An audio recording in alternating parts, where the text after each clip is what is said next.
Gue nggak tahu sih ya, tapi kayaknya ini memang benar-benar udah jadi urban legend atau ciri khasnya kalau wewe gombel tuh emang kayaknya tempat atau rumahnya tuh di pohon bambu. Tadi kan lu bilang gitu kan, Nat? Iya, benar. Si Umar ini nggak suka dekat-dekat sama pohon bambu karena dia suka dengar-dengar suara, dan ternyata mungkin si wewe gombelnya di situ gitu. Iya. Cerita yang gue dapet juga kayak gitu. Jadi beberapa belas tahun yang lalu ada kampung di salah satu kelurahan di daerah Depok, Jawa Barat.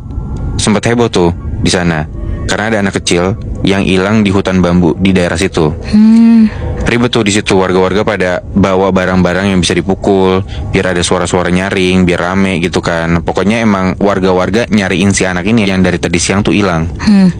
Beberapa orang teriak-teriak manggil nama si bocah ini. Sekitar 20 orangan lah yang ikut masuk ke dalam hutan bambu yang gelap banget. Nah, rombongan itu tuh dipimpin sama seorang bapak-bapak yang pakai baju koko putih, lengkap pakai sarung dan peci hitam. Nah, si orang ini tuh jalan paling depan, seakan kayak tugasnya dia tuh sebagai penunjuk jalan gitulah. Mulutnya nggak berhenti komat kamit sambil muter-muter tasbih. Kita sebut aja dia Pak Ustadz ya. Sisa rombongan yang lain ngekor lah di belakang si Pak Ustadz ini.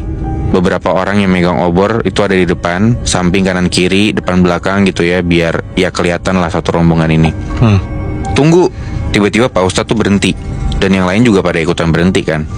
Yang tadinya riuh pada teriak-teriak segala macem, tiba-tiba jadi sunyi tuh. Kenapa Pak Ustadz?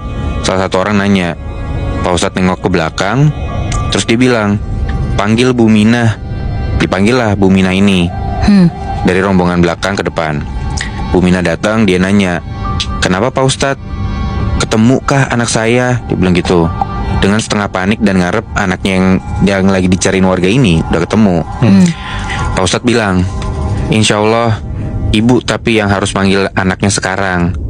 Ibu bawa mainan kesayangan anak ibu seperti yang saya udah kasih tahu sebelumnya kan?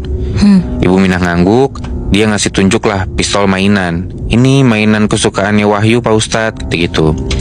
Abis itu Pak Ustadz ngebisikin lah ke Bu Minah, ngasih tahu apa yang setelah ini harus Bu Minah lakuin buat nemuin si Wahyu, anaknya yang dari tadi dicariin tuh sama warga kampung.